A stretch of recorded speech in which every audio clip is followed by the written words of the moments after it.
मानक जी, कोई नौवीं फेल बोलता है, कोई चौथी पास बोलता है, तो हमें कंफ्यूज होता हूं कि मेरे देश के प्रधानमंत्री ने कहा था कि मैं 35 साल तक भिक्षा मांगता रहा, मैं 40 साल तक भिक्षा मांगता रहा, मैं बचपन में एनसीसी में था, मैं बचपन में ट्रेन के डिब्बे में चाय बेचता था। तो ऐसा नहीं हो सकता, कह दो कि ये झूठ है। हमारे देश के प्रधानमंत्री कंफ्यूज कर देते हैं कि भाई तुम थे क्या, सुपर मानव थे, महामानव थे, देव मानव थे, कौन से मानव थे। अगर मानक भाई मैं चाय बेच रहा होता तो भीख नहीं मांगता, भीख मांग रहा होता तो चाय नहीं मांगता। बात बड़ी स्पष्ट है। स्वावलंबी होता, आत्मनिर्भर होता तो नहीं मांग रहा था भीख। लेकिन मैं देश के प्रधानमंत्री का सम्मान करते हुए ये नहीं कहूंगा कि उनकी ओरिजिनल डिग्री मुझे देखना है। मानक भाई आपके माध्यम से कभी नहीं कहूंगा। देश की जनता नहीं देखना चाहती, कोई बात नहीं। हमने चेक किया, बकायदा डेटाबेस से नाम है ये, और 65 लाख वो हैं जो या तो शिफ्ट हो गए या मिले ही नहीं। मानक भाई इसमें तो मैं तो सरकार से, भाजपा से कम 22 लाख पे तो मान लीजिए मृत हो गए होंगे, इसलिए उनको हटाना जरूरी है। इलेक्शन बताता हूँ। तू तो गया बेटे। कमीशन अंधेर नगरी, चौपट राजा, टके सिर भाजी, टके सिर खाजा, अंधेर नगरी हो गई है। इलेक्शन कमीशन क्या सोने का पैसा ले रहा था? 10 सालों से सो रहा है इलेक्शन कमीशन। क्या करके रहा है इलेक्शन कमीशन? क्यों 22 लाख लोग मर गए 2024 के चुनाव में वोट डाल दिए? क्यों इलेक्शन कमीशन सो गया था क्या कि 2020 में चुनाव होता है 22 लाख वोट डाल देते? क्या इलेक्शन कमीशन सो गया था क्या कि 2019 में लोकसभा का चुनाव होता है और वोट डाल देते? इलेक्शन कमीशन कर क्या रहते बाबू? तो हेलो दोस्तों, स्वागत है आज का वीडियो में। दोस्तों वीडियो क्लिप देख के पता चल ही गया होगा कि वीडियो कैसा आने वाला है। आज के वीडियो में गोदी एंकर मानक गुप्ता भाजपा आयोग यानी कि चुनाव आयोग को बचाने का कोशिश कर रहा था। ये एंकर नहीं बल्कि बीजेपी प्रवक्ता की तरह बैठकर डिबेट कर रहा था। इतने में ही कांग्रेस प्रवक्ता दीपक झा ने इनको एक्सपोज कर दिया है। साथ ही अवतार पुरुष मोदी और चुनाव आयोग को भी जबरदस्त बैंड बजा दिया है। तो वीडियो बहुत ही मज़ेदार होने वाला है, लास्ट तक बने रहना। तो आइए वीडियो को करते हैं स्टार्ट। चलो भाई, राहुल गांधी दोनों मिलके जो डबल अटैक कर रहे हैं इलेक्शन कमीशन, SIR, क्या स्ट्रेटजी है ये? देखिए मानक जी, कोई नौवीं फेल बोलता है, कोई चौथी पास बोलता है, तो हमें कंफ्यूज होता हूं कि मेरे देश के प्रधानमंत्री ने कहा था कि मैं 35 साल तक भिक्षा मांगता रहा, मैं 40 साल तक भिक्षा मांगता रहा, मैं बचपन में एनसीसी में था, मैं बचपन में ट्रेन के डिब्बे में चाय बेचता था। तो हमारे देश के प्रधानमंत्री कंफ्यूज कर देते हैं कि भाई तुम थे क्या, सुपर मानव थे, महामानव थे, देव मानव थे, कौन से मानव थे। अगर मानक भाई मैं चाय बेच रहा होता तो भीख नहीं मांगता, भीख मांग रहा होता तो चाय नहीं मांगता। बात बड़ी स्पष्ट है। स्वावलंबी होता, आत्मनिर्भर होता तो नहीं मांग रहा था भीख। लेकिन मैं देश के प्रधानमंत्री का सम्मान करते हुए ये नहीं कहूंगा कि उनकी ओरिजिनल डिग्री मुझे देखना है। मानक भाई आपके माध्यम से कभी नहीं कहूंगा। थोड़ी मर्यादा रखिए। तो लेने के देने पड़ गए। देश की जनता नहीं देखना चाहती, कोई बात नहीं। अब देश को दूसरी बात मैं कहूंगा कि जो तेजस्वी यादव ने एपिक नंबर दिया था वो RAB 2916120 है। लेकिन जो चुनाव आयोग ने बताया है वो है RAB 045662228 है। तो चुनाव आयोग जरा ये बताए, जो एपिक नंबर चुनाव आयोग बनाया है एक कब बनाया है, जो नया दिया है कि कब बना दिया है, डेटा बता दे कि इस दिन को जनरेट हुआ है, या 5 साल पुराना डेटा है या 10 साल पुराना डेटा है। तो चुनाव आयोग दूध का दूध, पानी का पानी हो जाएगा, अभी साफ हो जाएगा। एक चुनाव आयोग बताने को तैयार नहीं है, ये JDU वाले बताने को तैयार नहीं है कि ये जो एपिक नंबर दिया है कब तैयार किया गया, डेटा कब तैयार हुआ है। बात इस पे है। तेजस्वी का डेटा, तेजस्वी का पुराना नंबर कब है और जो नया चुनाव आयोग मुझे ऐसा लगता है कि शायद इसमें कुछ टेक्निकल कंफ्यूजन हुआ है। अच्छा, हमको सिखा रिया है। अभी पता चल जाएगा।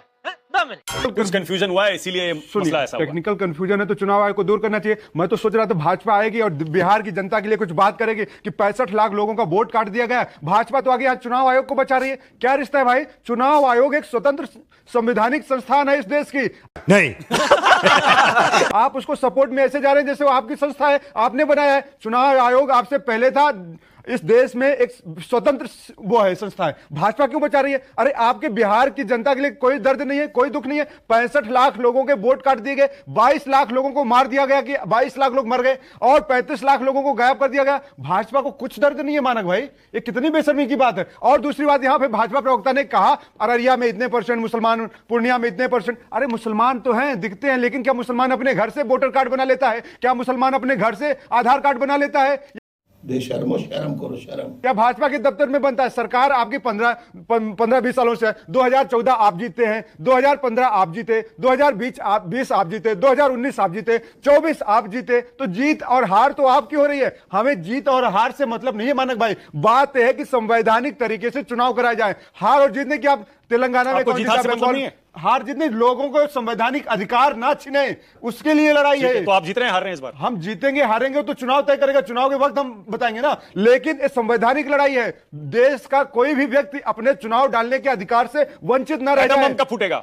एटम बम फूटेगा, देखिए जरा वक्त आने दीजिए। राहुल गांधी जी ने बोला है तो डेफिनेटली बताएंगे कि भाजपा की काली जबान, काली नियत, काली करतूतों को हम कैसे जनता के सामने लाएंगे। ये जो काली जबान से कहते हैं अच्छे दिन आएंगे, अरे भाई बिहार में हर महीने 229 लोगों का एक आंकड़ा जारी है कि एनसीआरबी का, कि हर महीने 200 लोगों का मर्डर हो रहा। अपराध में पिछले 6 महीनों में लगभग 1372 लोगों को जान गंवानी पड़ गई। आपका आरोप क्या ये है जो 65 लाख नाम कटे हैं ये सब के सब गलत तरीके से हटाए गए हैं? क्योंकि 22 लाख लोग मृत हैं, ऑफिशियल आंकड़ा है, इलेक्शन कमीशन बोल रहा है, हमने चेक किया, बाकायदा डेटाबेस से नाम है ये, और 65 लाख वो हैं जो या तो शिफ्ट हो गए या मिले ही नहीं।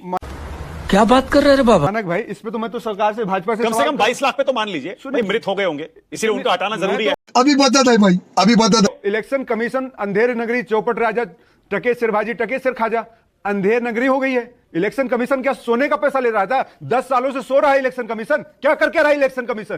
क्यों 22 लाख लोग मर गए और 2024 के चुनाव में वोट डाल दिए? क्यों इलेक्शन कमीशन सो गया था क्या कि 2020 में चुनाव होता है और 22 लाख वोट डाल देते? क्या इलेक्शन कमीशन सो गया था क्या कि 2019 में लोकसभा का चुनाव होता है और वोट डाल देते? इलेक्शन कमीशन कर क्या रहे थे बाबू? कर क्या रहे थे? नरेंद्र मोदी जी के उसके बाद एक मौका और देता थे। हूं, उसके बाद एक मौका और देता हूं। संजू वर्मा आपकी बारी है, बोलिए, जवाब दीजिए।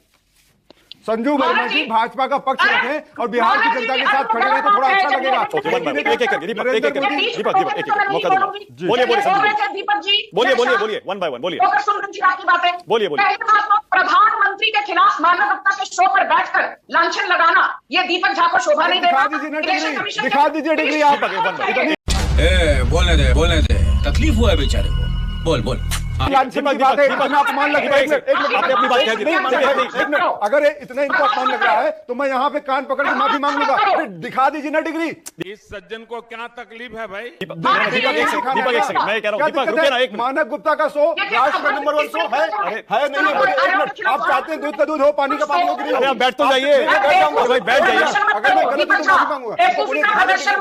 अरे बैठ जाइए, डिग्री दिखा दीजिए ना, बैठ तो जाइए। बैठ के बातें मत करिए। ठीक है, संजू वर्मा, ओके, आप रुक जाइए। अच्छा, आपने अपनी बात कह ली ना, आपने अपनी बात कह ली। वन बाय वन, दिखा दीजिए। दीपक ऐसे नहीं, माफी मांगने दीपक एक मिनट, दीपक प्लीज, आपने अपनी बात कह दी, आपने अपनी बात कह दी प्लीज। अब एक दर्शक ना सुनना चाहता है कौन क्या कह रहा है, एक दूसरे पर इस तरह से मत बोलिए। आपने अपना पॉइंट कह दिया ना, आपने अपना पॉइंट कह दिया। मैं कह रहा हूं आपने अपनी बात कह दी। आप उनको कहिए कि दीपक झा ने गलत आरोप लगाया तो आप, अरे भाई एक मिनट, आप बोलिए उनको। अरे एक आप बोलिए मिनट, आप उनको बोलिए कि अगर आपने, मैंने मेरी बात सुनेंगे, मेरी बात सुनेंगे। ओके, मैं ये कह रहा हूं संजू वर्मा ने तेजस्वी यादव की शिक्षा पर कमेंट किया, आपने जवाब दे दिया। Okay, now let Sanju respond. Sanju कैसे जवाब देगा? लगाया देश के प्रधानमंत्री। अरे संजू कैसे देश के प्रधानमंत्री पे लांछन नहीं लगा सकता, न लगाना चाहता, लेकिन संजू वर्मा उसको। दीपक एक मिनट बोल दीजिए। इतना छोटा पहले कभी नहीं हुआ होगा। हम मालूम है तेरे बाप को मत सिखा, चल। संजू की बारी, प्लीज उनको बोलने दीजिए, वो कैसे जवाब देंगे वो खुद तय करेंगे। ओके संजू बोलिए, आपकी बारी है। संजू वर्मा बोलिए। महाराज जी, प्रॉब्लम ये है जैसे आप मुझे जवाब देने का मौका देते हैं, आप दीपक झा को भी नहीं बोलिए, आप बोलिए। ये तो गलत है क्योंकि वो वहां पर स्टूडियो में बैठे हैं, इसका मतलब ये नहीं कि बदतमीजी करेंगे। अगर बदतमीजी करेंगे चलिए बोलिए, आपकी बात। जनता को आप मूर्ख समझना बंद कर दीजिए। बात तो सही है। थैंक यू महाराज जी। पहली बात तो ये, राहुल गांधी और उनके जितने चरण चुंबक हैं, कान खोलकर सुनिए। पहले तो आपने कहा नरेंद्र मोदी जी और उनके जितने गैंग के लोग हैं, बाद में जवाब बहुत सारे लोग हैं। अगर हमारे नेता को ऐसे बोलेंगे तो मैं इनको बोलूंगा। दीपक एक एक करके बोल दीजिए ना, जवाब दे दीजिए बाद में। नरेंद्र मोदी दीपक मिला हुआ है चुनाव आयोग से। अरे बाप रे, ये तो धोती खोल रहा है। दीपक दर्शक मेरा कुछ समझ नहीं पाएगा, प्लीज थोड़ा आप एक एक करके बोलिए। देखिए मैं मर्यादा रखें, देखिए शब्दों की मर्यादा देखिए। मैं यहाँ राहुल गांधी जी के लिए बोलेंगे। दीपक मैं ये दीपक बड़ी सिंपल सी बात है, बड़ी सिंपल सी बात है। मर्यादा आप लोग तय कर लीजिए, ठीक है, लेकिन कम से कम मेरे दर्शक को सुनने दीजिए। कौन क्या कह रहा है, एक दूसरे के बीच में मत टोकिए प्लीज। मैं सिर्फ इतना चाह रहा हूं। संजू वर्मा बोलिए। थैंक यू महाराज जी। ये चौथी बार आप मुझे मौका दे रहे हैं और मैं नहीं चाहती हूँ कि कोई भी अभद्र टिप्पणी होगी मेरी चुनाव आयोग के खिलाफ, बदतमीजी कोई करे तो आईना दिखाऊंगी। अच्छा बोलिए, कान खोलकर सुन लो। Now let me complete. महाराज जी, पहले राहुल गांधी ने क्या लांछन लगाया? पूरे विपक्ष ने ईवीएम को मैनिपुलेट किया जा रहा है। पहली बार ईवीएम विधानसभा चुनाव में 1988 में उसका इस्तेमाल हुआ। बीजेपी तीनों राज्यसभा के चुनाव और जो भी लोकसभा के चुनाव थे 2004, 2009 हारी जब ईवीएम का इस्तेमाल किया गया। 1988 में दिल्ली हार गई, मध्य प्रदेश हार गई, राजस्थान हार गई। हमने लगातार चुनाव हारने के बाद कभी ये नहीं कहा कि दोष ईवीएम का है। मैं आपको और एक बात बताती हूँ बड़ी जल्दी। महाराष्ट्र के कुछ आंकड़े कहती हूँ क्योंकि बार बार राहुल गांधी कहते हैं महाराष्ट्र में वोट चोरी हुए, तो राहुल गांधी आंकड़ों के साथ आपका रिश्ता अच्छा नहीं है, पर फिर भी बड़े सरल तरीके से बताती हूँ। 5 बजे शाम को वोटर टर्नआउट महाराष्ट्र का था 58.22%, 6 बजे हो गया 66.05%, 7.83% की बढ़ोतरी हुई। राहुल गांधी कहते हैं 1 घंटे में लगभग 8% की बढ़ोतरी कैसे हुई? मेरा एक सिंपल सवाल है बस, तेलंगाना में 5 बजे वोटर टर्नआउट था 52.14%, 6 बजे था 63.94%, मतलब लगभग 14% की बढ़ोतरी हुई। तब राहुल गांधी के मुंह में दही जम गया। जी कर्नाटक की बात करते हैं, 5 बजे वोटर टर्नआउट था 57.94%, 6 बजे था 71.84%। ओके, दीपक का जवाब, दीपक जा 30 सेकंड, उसके बाद आगे जाओ 30 सेकंड। देखिए, दही जमना क्या होता है उसको मैं बताता हूं। जब ट्रंप कहता है भारत तेल खरीदेगा पाकिस्तान से, और भारत देश का प्रधानमंत्री जिसका 56 इंच सीना है कहता है नो कमेंट्स, इसको बोलते हैं व्हाट्स हैपनिंग? नंगा करके नहला रहा है। और अभी तो रुको, क्लाइमैक्स अभी बाकी है। राहुल गांधी सुनिए, भारत और आंकड़ों से जुर्मिलेबाजी कौन करता है? जब गृह मंत्री संसद भवन के अंदर कहते हैं 1960 में सरदार पटेल गए थे और अनशन करने गए थे, तो उनको पता ही नहीं है कि सरदार पटेल की मृत्यु कब हुई। अच्छा, हमारी इकोनॉमी मरी हुई है, डेड इकोनॉमी है क्या? मैं बताता हूं, हमारी इकोनॉमी को मरी हुई बोलने वाला ट्रंप है कौन? वो ट्रंप फूफा है बीजेपी का, वो ट्रंप चौधरी है मोदी का। वो ट्रंप कौन है? हमारी इकोनॉमी को डेड बोलने वाला कौन है? ट्रंप। क्यों बोलता है हमारी? पर राहुल गांधी ने कहा सही है, राहुल गांधी ने कहा ट्रंप सही कह रहे हैं, ट्रंप इकोनॉमी डेड है, तो मरी हुई हमारे है। देश के प्रधानमंत्री आए, कहे ट्रंप तू कौन है भाई? ट्रंप है कौन? तो राहुल गांधी समर्थन कर रहे हैं? नहीं, ट्रंप राहुल का? गांधी जी ने नहीं कहा। राहुल गांधी जी ने कहा कि हमारी इकोनॉमी का अगर डेड बोल रहा है तो मोदी जी आए कहें और दो चमाटा मारे अपने उस नालायक दोस्त को। अगर ट्रंप नालायक है और नालायक का दोस्त कौन होगा? तो नालायक ही कहलाएगा ना भाई। अब आप समझिए कि कौन नालायक है। Thank you for being here. बहुत बहुत धन्यवाद।